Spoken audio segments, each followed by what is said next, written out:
Dnes si trocha obletíme dve notoricky známe miesta v Toskánsku. Opevnené mestečko Monteriggioni a nemenej zaujímavý Manhattan stredoveku San Gimignano.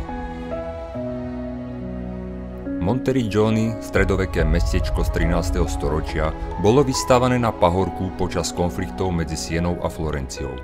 Miesto je trvalo obývané od 8. storočia pred Kristom.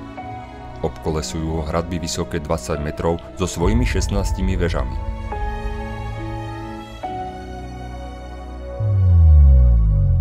Na pohľad nevyužitý priestor medzi hradbami mal svoj význam. Boli tu totiž záhrady, ktoré v prípade obliehania poskytovali aspoň akú takú obživu.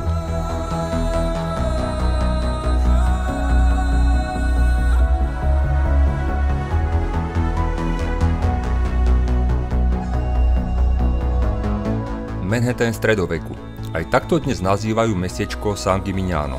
To má síce o jednu väžu menej ako Monteriggioni, čiže 15, no sú omnoho majestátnejšie a svojho času v 14. storočí ich tu stálo dokonca okolo 70. Jeho históriu začali písať ešte Etruskovia 400 rokov pred Kristom a osada sa nazývala Vela 3 podľa bohyne lesov.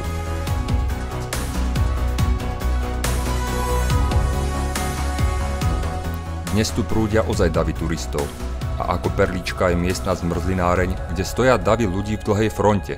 No bodaj by nie, keďže drží titul Najlepšia zmrzlina sveta pre tento rok.